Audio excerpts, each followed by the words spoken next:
Hi everyone, today we're taking a look at my 1991 Mitsubishi Galant AMG Type 2. And if you thought you heard wrong, you didn't. This is in fact a real AMG, back when they were still an independent tuning company and weren't wholly owned by Mercedes, who bought them out in around 1996.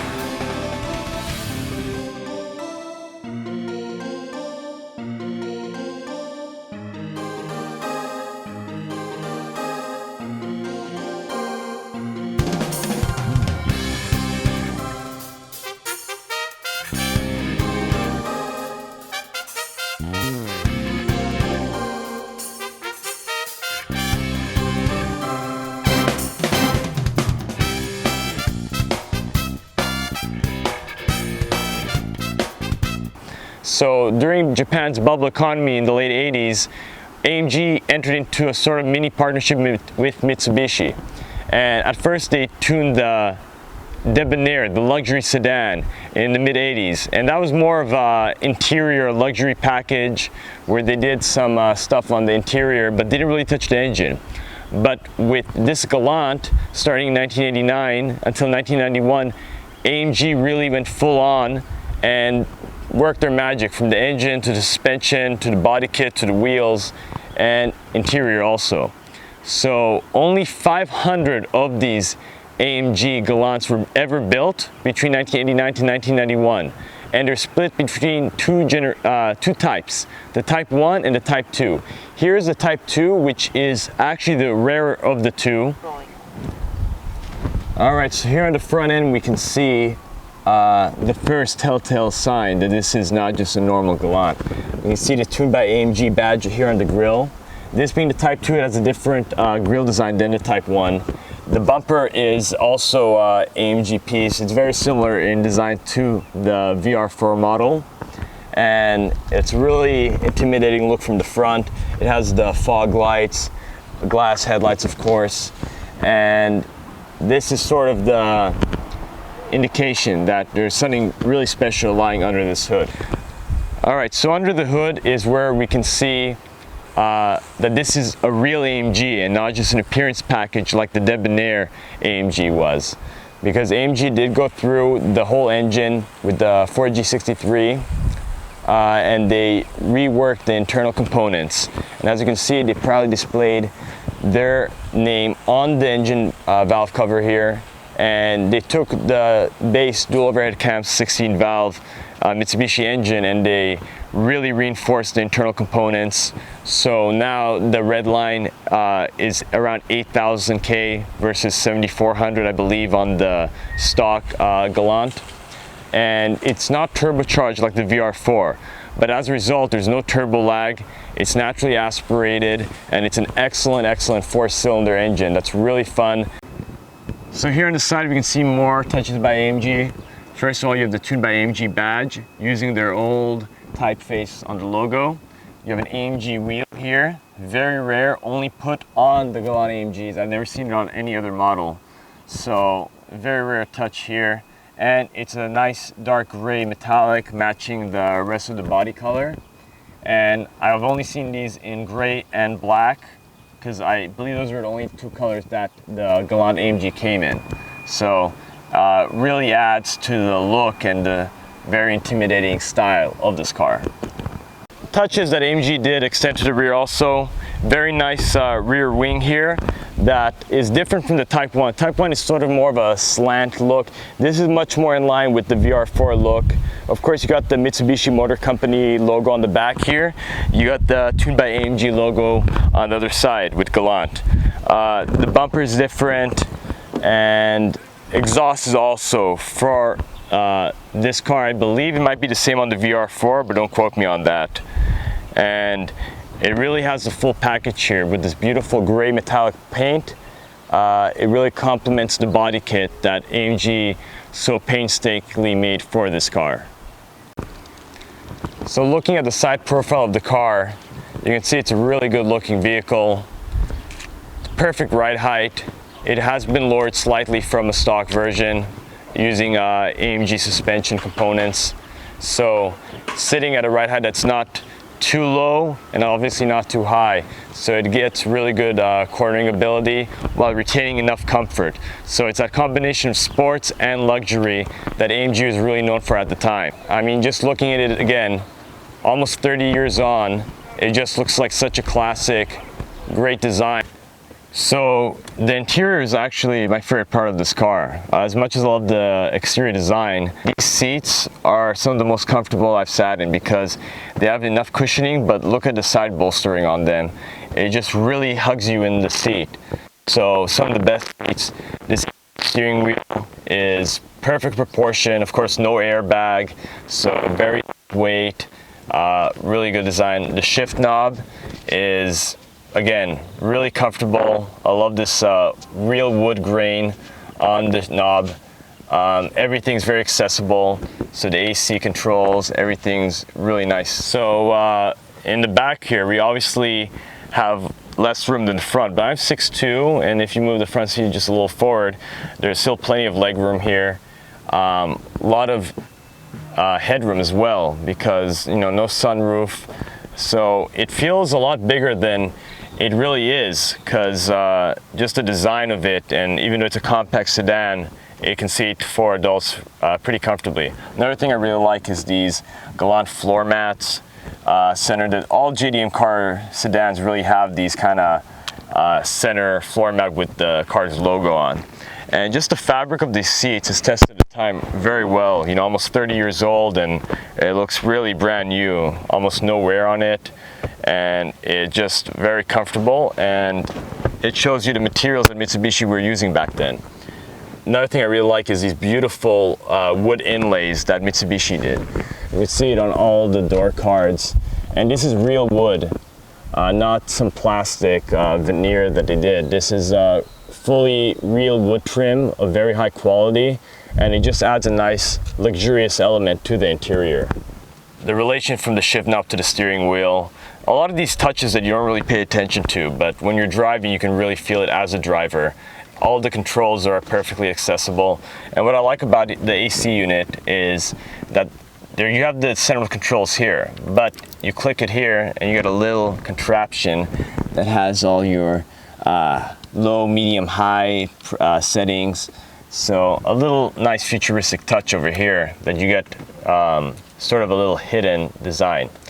Down here was where the stock radio was, but of course this has been changed with the Carrozzeria system along with the DVD player. So you can watch your movies while driving, which is a very popular thing to do in Japan, because you'll be at long traffic lights and just put in DVD, can enjoy your movie while cruising.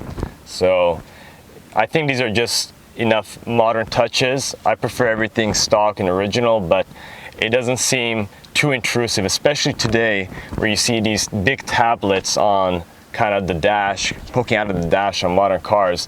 This one really feels much more subdued and doesn't seem too out of place, especially when you compare it to the modern cars of today. The doors, AMG steering wheel of course, but the rest of the interior has been kept pretty much from the stock Galant, and this being the Type 2, it's had less of modifications done interior wise, because the Galant Type 1, they put really crazy pattern on the doors and a lot of different touches to it, but this one they kept it more in line with a stock version, aside from those touches I mentioned. And these seats are super comfortable, tons of bolstering, so they're very supportive while being comfortable. And the shift is really nice, a bit of a long shift, so more of a gentleman cruiser, as if to say.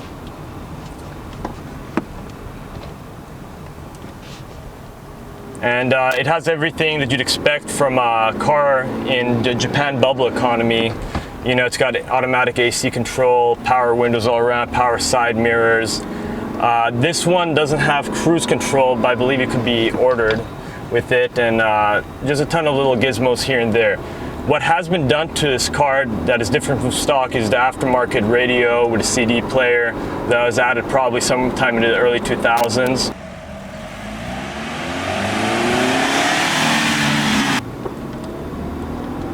And it's a very relaxing car to be in. The AC is actually R134 units, so Again, everything is pretty modern on this car, relatively speaking. So the obvious comparison for this Galant would be to the VR4 variant, but I actually think this is a better driver for a number of reasons. First of all, it is front-wheel drive, so it isn't like the VR4 that's an all-wheel drive, much heavier unit. And this lends itself to being a much more lightweight driver, and you can really feel it in the corners. It also is a naturally aspirated engine. Of course, AMG did tune it with a ton of reinforced interior components. So even in third gear, you can really pass easily, and there's no turbo lag. Of course, it's a naturally aspirated car. So I mean, it's easy to pull through in third and even fourth gear, versus the VR4, which has such a big turbo, so it has a lot more lag. Obviously this isn't as fast as the VR4, but for what it is, I think it's a really cool driver, and it just really handles so well and so lightweight and fleet of foot.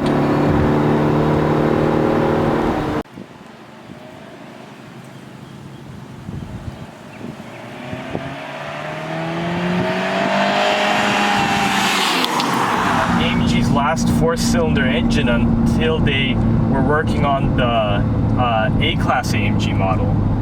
So while they didn't build this engine from the ground up like they do with the Mercedes, where it's one man, one engine, AMG definitely provided a lot of the technical know-how and tuned this car to the best of their ability in the early 90s. Alright, so I wanted to show you guys the owner's manuals for this car. So we have the standard Galant Japanese manual. I love Japanese car manuals, by the way, because they're just so detailed. You get all the models here.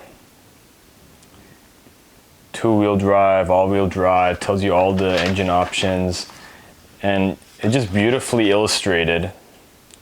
Even if you don't understand Japanese, you can just kind of get the gist of things by looking through here.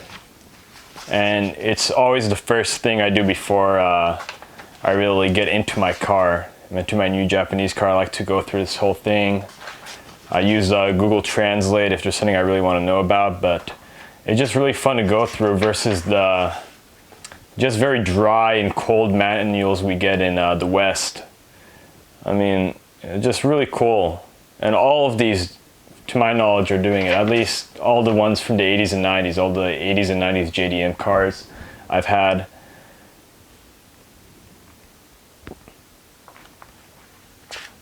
And yeah, anyways, you can go through these. They're really long and detailed, and every page is filled with animation, well, illustrations. So that's standard on all the Galants from 91. But then over here, we can see that it's AMG Type 2. And this is sort of an insert, and it shows you just a few different things about the AMG versus the standard. Now over here, this is crazy. We have just pages and pages of inspection sheets, and these are all service records too.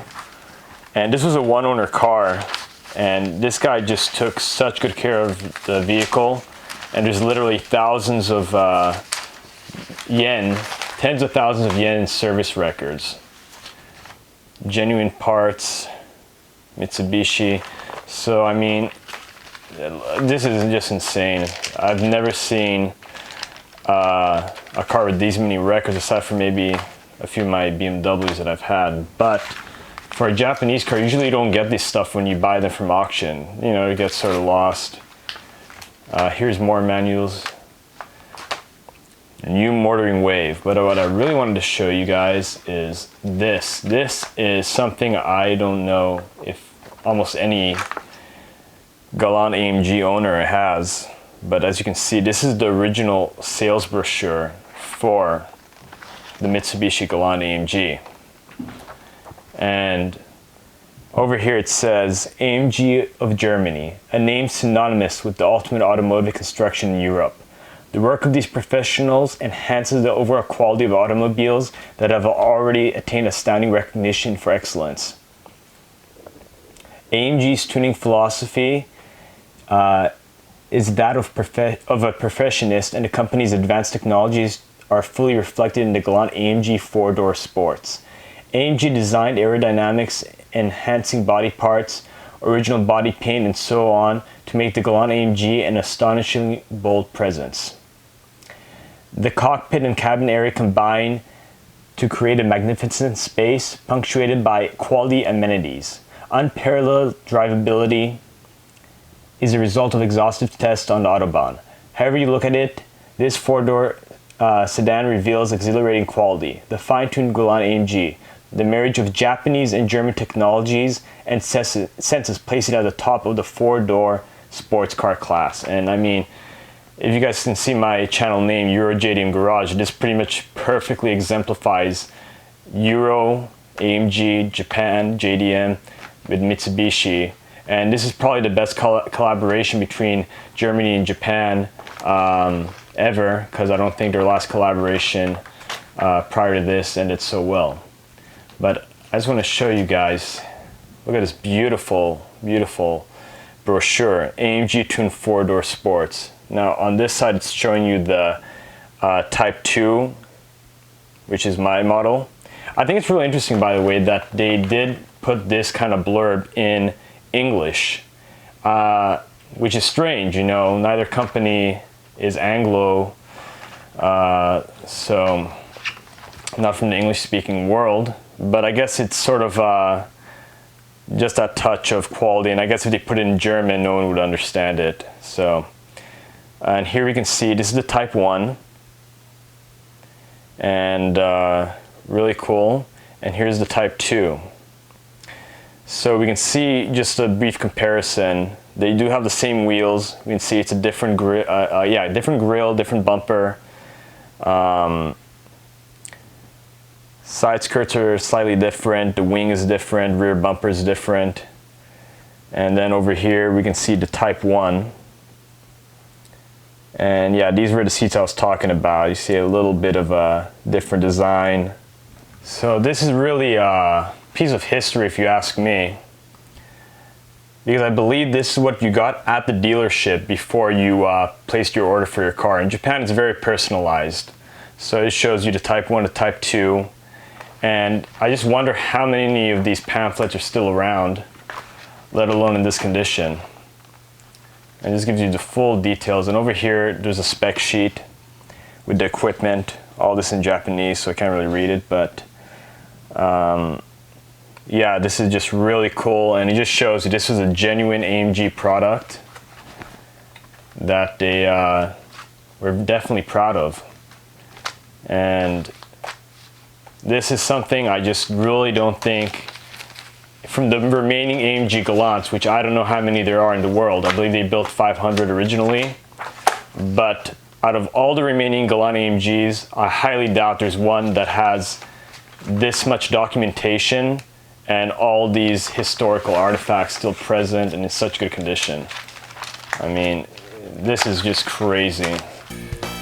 Anyways, thank you so much for watching the first episode of Euro-JDM Garage. I promise to upload more videos, so please like and subscribe, and I will put my other cars, a few of which are just as rare and interesting as this Galant AMG. And I promise to just improve my videos, so stick around and hope to see you in the next one.